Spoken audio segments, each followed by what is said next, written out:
Over time, it has been observed that contributions to development in the society is not gender discriminatory. However, in recent times, the dominance of women, or rather men, in the nation's politics and low involvement of women in this arena and the appointment into positions of authority have all created the politics of near exclusion of women in favor of their male counterparts. The situation in developing countries like Nigeria is almost the same across the world, where women appear relegated to the background in their input to development. But the good news is that historical evidences are now available to prove that the Nigerian women have for long been playing crucial roles in the political life of the country. And this has contributed in no small measure to shaping the political system of the country. Today, women are participating more actively in political issues than ever as a result of political reawakening and awareness. More often than not, they are besieged with challenges of which discrimination is most prevalent. There are, however, many positives for the Nigerian women in the country's journey through democracy. But how have women fared in Nigeria's 20 years of uninterrupted democratic experience? What lies ahead as the country enters a new phase in her democratic experience? Well, this is our focus on Nigeria today. I am Anne Jibuno. Thanks for joining us.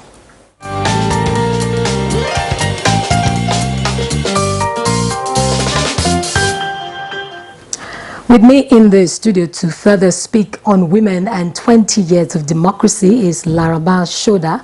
She is the President, National Council for Women Societies. Welcome to Nigeria Today. Thank you very much. And also welcome Dr. Miriam Bello Yassin. She is the National President, National Union of Rail Transport Workers Union Officers' Wives Association. Thanks for joining us. Thank you. You're welcome. Now, I'm going to start with you, Dr. Laraba Shoda. Let's look at 20 years of democracy in Nigeria. Can you say it's been a good ride for Nigerian women? 20 years of democracy. Well, it's a mixed grill. We started very well because during Obasanjo's time, we started very, very well because he started with giving women ministers, about 4 ministers or thereabout, and then we continued faring well, increasing to about, I can't remember, during Jonathan's time, President Jonathan, we were about 11 or 12, and then the thing started declining. Last dispensation, we had some ministers, maybe about 6 to 7. That is like half of what we used to have, in the last 5 years. And we're hoping anyway now that we're going to have more, because right now we are at the lowest ebb. Do you think we're at the lowest ebb right now? Do you think it has anything to do with the way the women performed over time? Well, the women have decrease you're talking about. No, the women have been performing very well. We've had Minister for Aviation, a woman. We've had finance. They've performed very well. The woman didn't leave because she didn't perform. She left for other reasons. The women are performing very well. But I just don't understand because it's appointive. So it's not a matter of examination or performing well. Somebody just picks some women and fix them up. So it's not that the women are not performing well. The ones we have right now, they're doing extremely well. The ones we've had before during President Jonathan's time and during Obasanjo's time and during President Yar'Adua's time, they did very, very well. So it's not that the women were not performing well. They performed just like the men perform. If there had been hitches here and there, it's the same too with men. There have been hitches with men here and there. The reason why we see more of women's problem is because there are very few.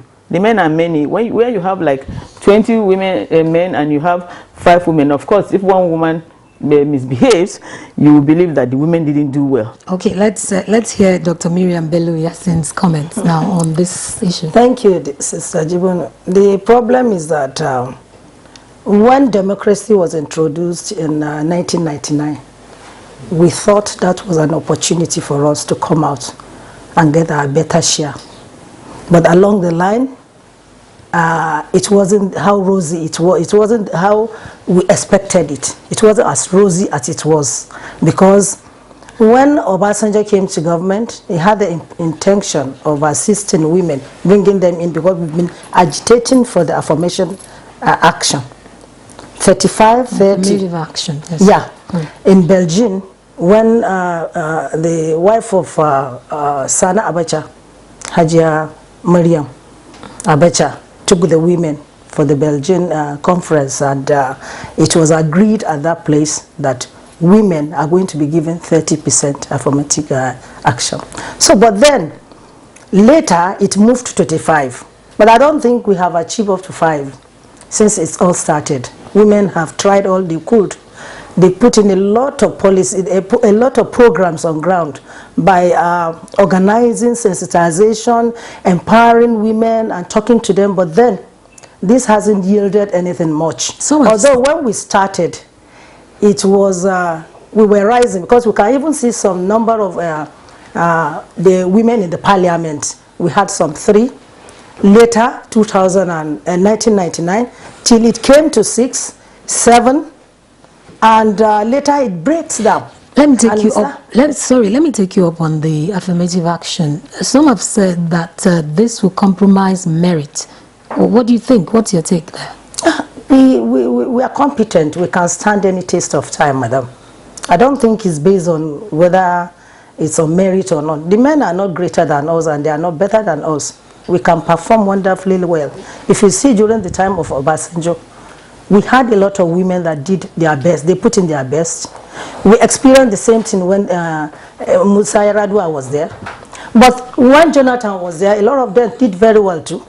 They put in their best, but 1 or 2 persons might have done something that is not expected. And I know why such issues are being raised so high. People raise eyebrow on it is because women are positioned.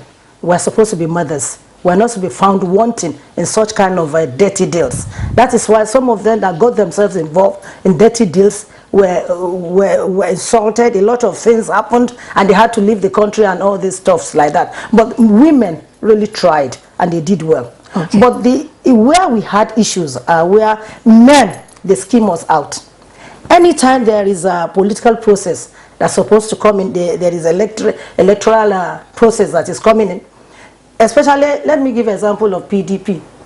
In their political party, they said they were going to give women, they gave women free tickets.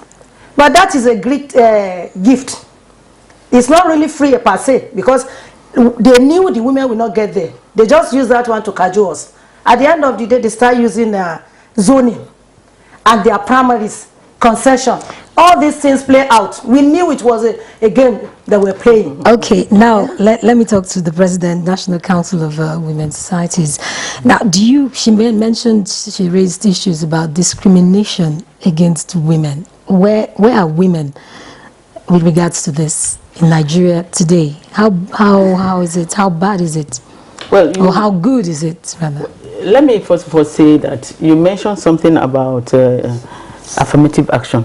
Yeah. And you said, is it not derogatory to women? It doesn't. Does it not demean the women, thinking that diminish merit? That's what I meant. Even advanced countries have a kind of quota. It's a quota system. Even our educational system have quota system. That in this state or that state you must have this number of people. We have quota system. So we're saying, in this environment where women are believed not to be heard, they're supposed to be in their kitchen or somewhere else, or not to be in where they will rule men. We need quota system. We need to be allocated a number of seats that is compulsorily for women. Beijing 25 years ago now, this is 25 years of Beijing, and we're having we are supposed to have 30% of virgin. We came here, we advocated for 35%. We dropped, now we're about maybe 2%. That is what we are. Because in the people who won election now, in the Senate, we have only 7. In the Senate, 7 women won election. In the House of Rep, only 11 women. So don't you think it's more of the problem of the political parties? Yes, political parties. She mentioned one political party. She said, you know, they use, the tricks. Of course, their usual tricks. Of course, all the political parties did the same. Yeah, okay. Some political parties, like the ruling party, gave women half price to pay. At the end of the day, some women paid and they were not even allowed to contest the primary elections. They were schemed out. So they collected their money and then schemed them out of their affairs. It's even worse than allowing them, giving them free tickets and not allowing them. You collected their money and then you did not allow them even to contest. Now, okay. Yeah, women came out this time around. Even the wife of the president and National Council brought women together. Collaborated together. And for the first time, a great number of people came out to contest. But what happened? The governors were telling them to step down. The men were coming out with all sorts of weapons and everything. And of course, women will run away. And then, women don't have deep pockets. We don't have the money. Money politics is not for women. It's integrity politics. How do you change this narrative? It's a systemic thing. The system must change. We have to continue talking to the party hierarchy. The assembly, the electoral bill must come out. The system must change. I think they tried this time around trying to say, okay, money politics, this is the amount that you must spend, maybe 1 billion for president, this amount of money for governors and so on. But it didn't work. It didn't work because people were spending money. Now you mentioned something about the women coming together before this election. Do you think it was wasn't it just a show? Because we noticed that women don't vote for women. Why? Why is this the case? Don't say that, because women, before you say women don't vote for women, the woman has to be a candidate. Even when they are candidates. Which woman was a candidate? What is the determination for you to know it's a candidate? A candidate. You can't vote for somebody that is an aspirant. You can't vote for an aspirant. You have to vote for a candidate. You keep saying that Sarah Jubri, women didn't vote for her. How?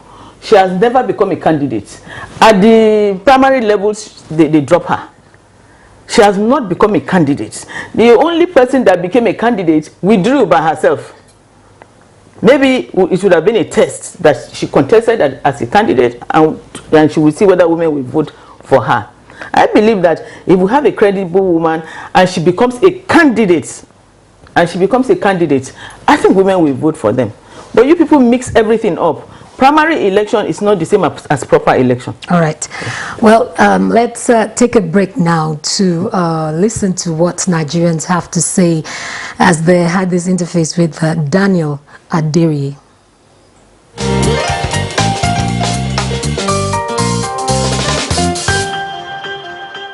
Well, 20 years later, I feel like women has really done well for themselves. I feel like women are accepting it well, and that more can be done. But so far, so good. We have proved that, the whole thing that women are the weaker vessels is just nonsense.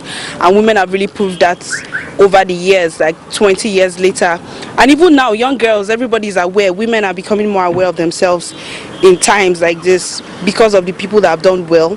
Yes, there has been an increase in women participation in politics. I think there is a stipulated percentage that is supposed to be about 35%. I'm not sure we have gotten there yet, but I know there are lots of women in politics. I'm not politically inclined, but I know a lot of women have stepped up in politics, and yes, I think we can actually get better. In the past, in the olden days, I can say that women are they are normally housewives. They don't come out openly like that to participate in politics or to work. But nowadays, women work. Some of the women themselves, they fend for their families. A lot of men in Nigeria here, there are some women who are 100% more better than them, and they are 100% functioning in some position more than what some men can do. If they can give a chance for some women to come in, I believe that it will be better for us to give a try to see what can happen, because you cannot keep on giving a doubt that a woman cannot do this. Let us just give them a chance to see what they can do. I believe that everything will be okay. I think the government is actually putting so many things in place, as we can see. We have so many SAs, women advocates, and all that. Just as I said earlier, the government need to look more into the women forum, so that a lot of women, there are a whole lot of women that have capability, that have the zeal, for them to be held. It's just that I think they've not been given some priorities. But I think with the new government, with the look of things, I think women are really coming on board, and I'm sure we are going to be heard. I'm sure some women will be given opportunity.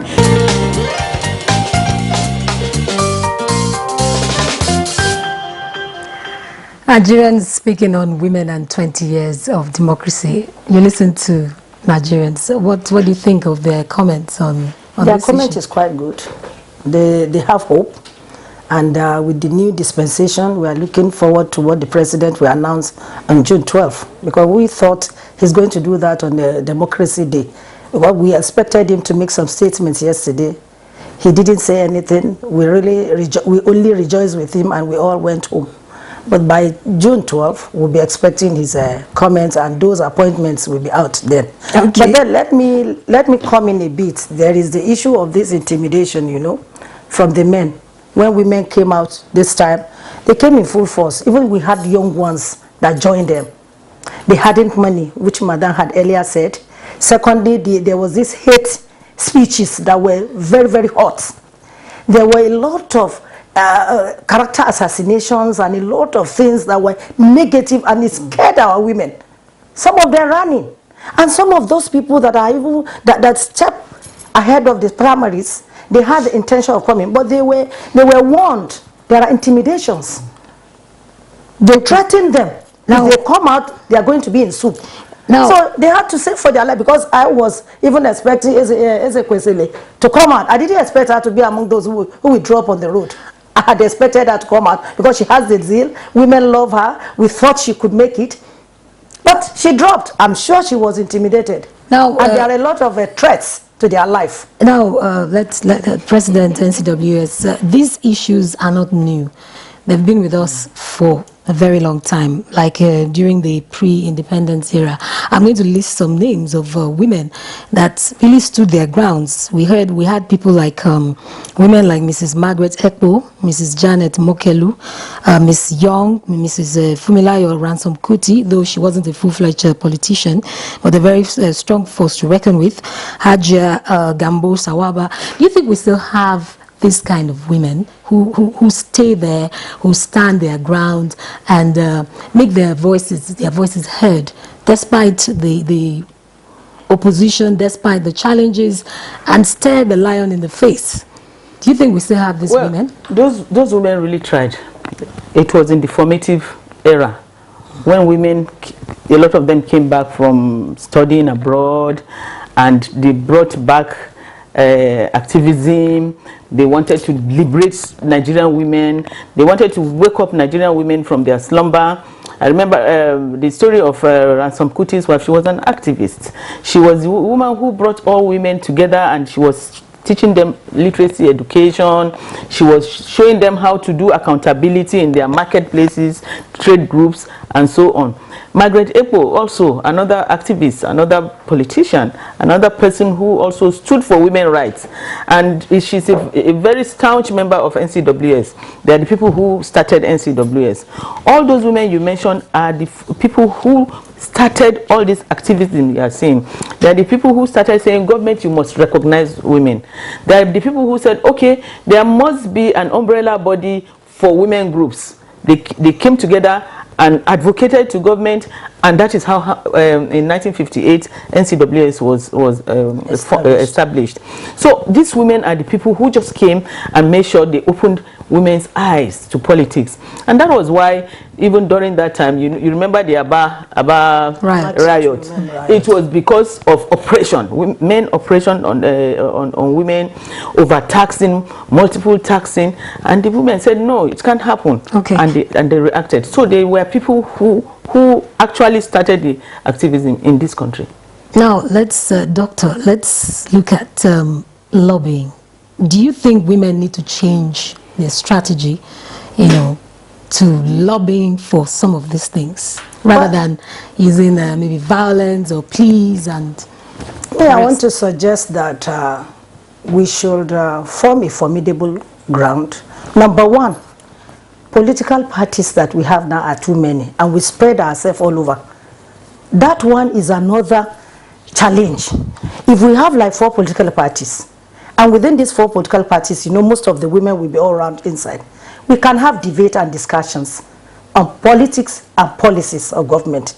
We can meet together, often form a kind of forum where women, either you are political, you are into politics or not, will be meeting periodically, and those in government, those who have the opportunity to be there, they'll be mentoring them. Okay. You understand? So, and by that, when government policy says that politics is not about going to make fast money, it is servant to these people, service to the people, okay, then we can get better people who will stand in the test. People are ready to come in, but because of what is happening all over, everybody just feel that is the easier way to be rich, and nobody cares. Okay, now President NCWS, where does religion and tradition, where do religion and tradition come in here? Even like she said, very good idea, but how do you deal with religion and tradition? That's why I would say I think we need to lobby. Lobbying is very, very important. If you remember some time ago, there was one senator that was talking on the face of the TV. I was watching him and say, you want to give women 35% affirmative action? Hey, be careful, because if you do so, these women are our mothers, they are our father, sisters and wives.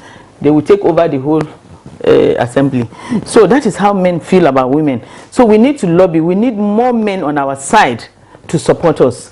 For instance, the religion, it is men that will say, okay, religion says this, it says that women should not do that, women should not do that. But I'm happy that even in Saudi Arabia, women have started driving. And in some other countries that are also, they have religious problem, that they are not liberal. A lot of women are wearing their either Christian cross or whatever they are wearing and going to work. Yeah. And doing things, and they are in politics. A lot of them are in politics. Some countries are all Islam countries, but their prime ministers are women.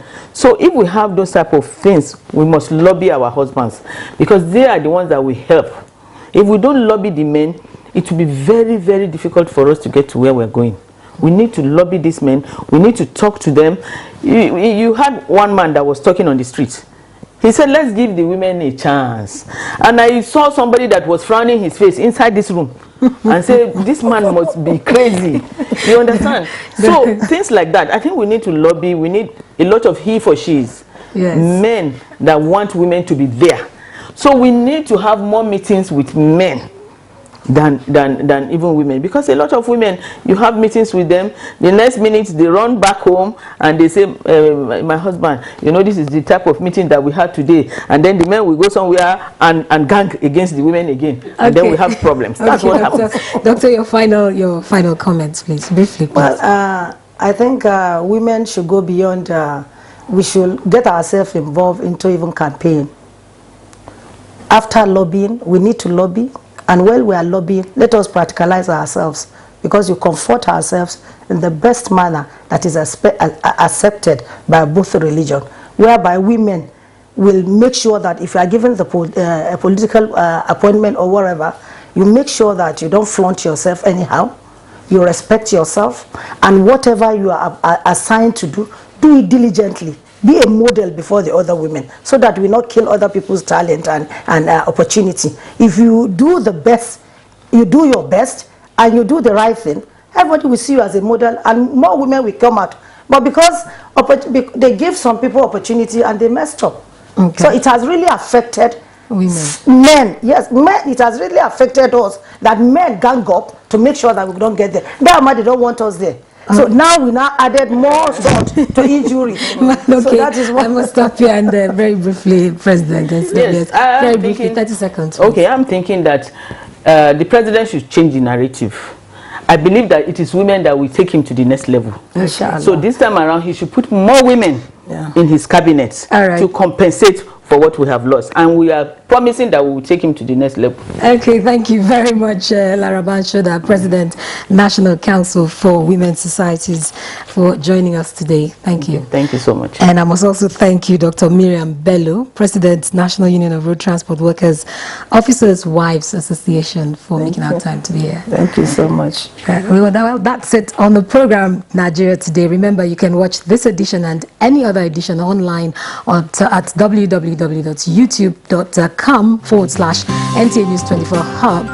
Thanks for watching. I am Anne Jibuno.